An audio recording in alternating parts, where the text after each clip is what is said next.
Welcome back, loyal true crime fans. As always, we have a great show for you guys today. With you, as usual, is myself, Jackson McKeever, true crime expert and graduate of Harvard Law School. And Aiden Amaya, retired detective from the Gotham Police Force. Today is an episode we have looked forward to for a long time, and it's going to be a great one. So let's get the investigation rolling. Ladies and gentlemen, today we are talking about one of the most infamous serial killers ever. A man who evaded police for over 3 decades. A man who murdered 10 people. A man known by 3 letters. An acronym that stands for Bind, Torture, Kill. Ladies and gentlemen, the BTK Killer. Dennis Lynn Rader was born on March 9th, 1945 in Pittsburgh, Kansas. On the surface, he lived a relatively regular childhood, but he secretly developed sadistic ideas. He started to hang stray animals and use women's underwear to have sexual fantasies. He dropped out of college and joined the U.S. Air Force in the mid-1960s. And after moving to Wichita, he worked for an outdoor supply company for about a year. In 1974, he began a lengthy stint as an employee of ADT Security Services. In 1971, he married Paula Dietz, and the couple had 2 children, a son named Brian in 1975 and a daughter named Carrie in 1978.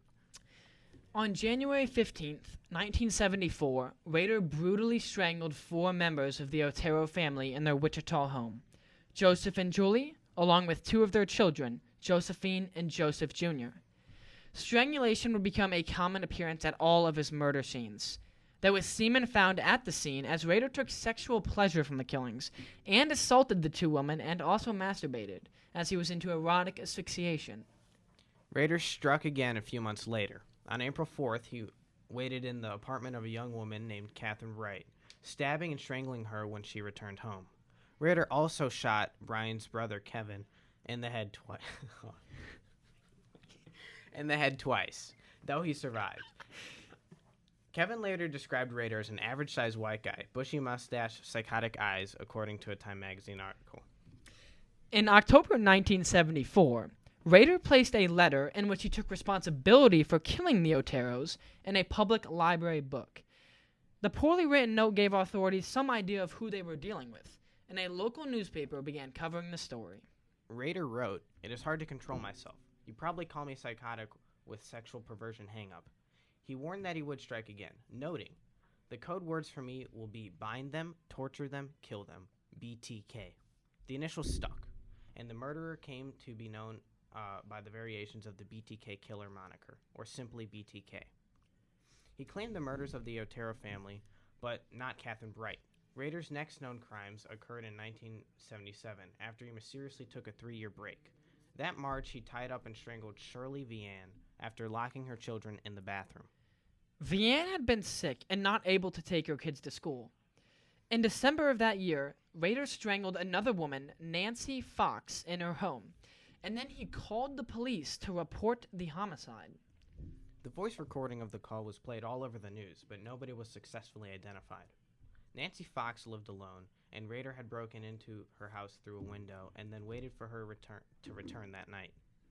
Shortly afterward, in January 1978, Rader sent a poem to a local newspaper about the Vianne killing. Several weeks later, he sent another letter to a local television station stating that he was responsible for killing Vianne, Fox, and another unknown victim. He also made allusions to several other notorious killers, including Ted Bundy and David Son of Sam Berkowitz. They all included details that only the actual murderer could know. Rader was still living a relatively normal life. He would later claim that there was just a monster inside of him, and he never knew when it would come out.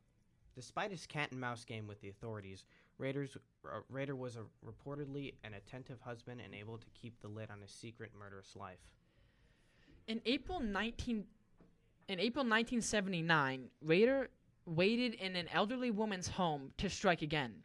But as she was about to walk in the house, she decided to go get some coffee with some friends. Rader ended up leaving the house before she returned, which left him extremely angry.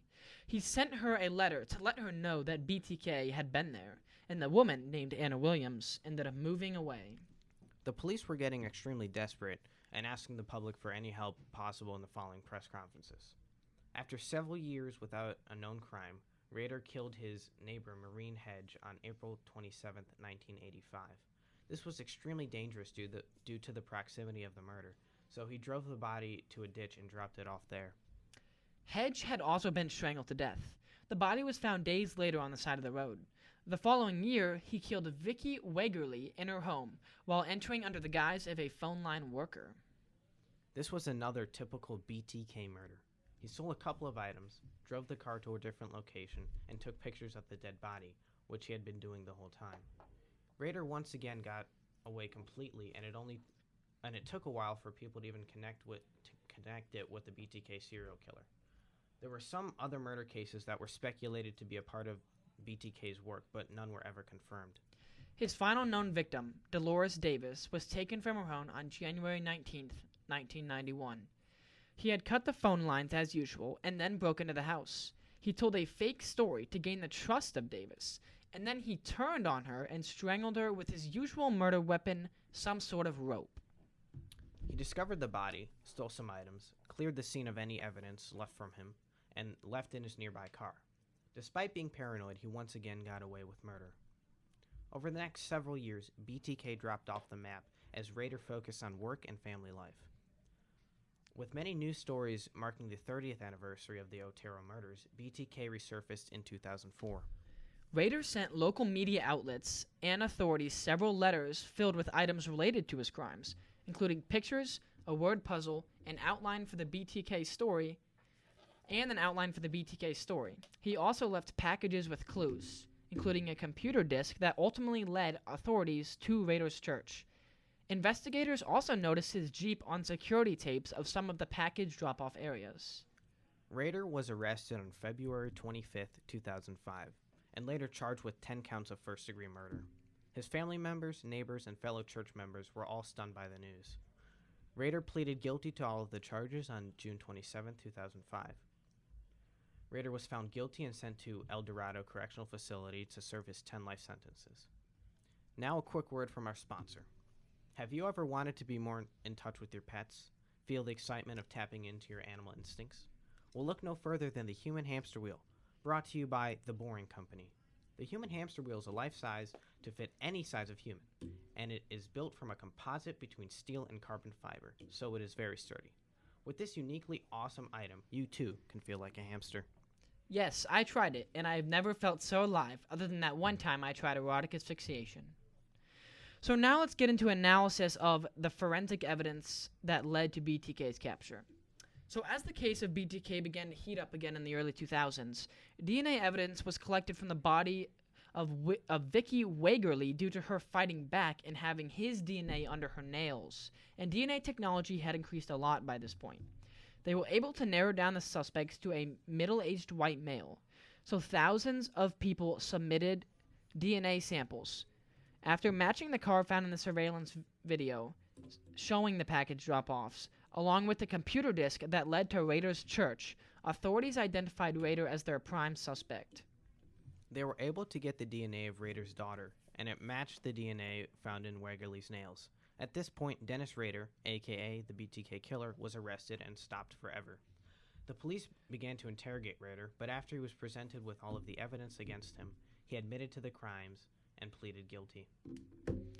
As a part of his plea deal, he gave the horrifying details of his crimes in court. They were able to get confessions for almost everything, including an autobiography that Rader had wrote that detailed the entire BTK story. Every person murdered had their own special project name, and he would become obsessed with his victims.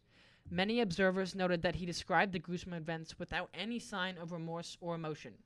However, he would apologize only after the family members of the victims took the stand. Lieutenant Ken Landwehr was the main homicide detective that helped capture BTK, but hundreds of other officers had worked on the case over the years and were involved in the arrests. That is all for today, folks. Thank you for listening to the 700,000th episode of True Crime Time.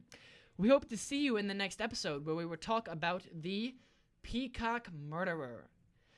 As always, this has been Jackson McKeever and Aiden Amaya. Signing off. Have a great day.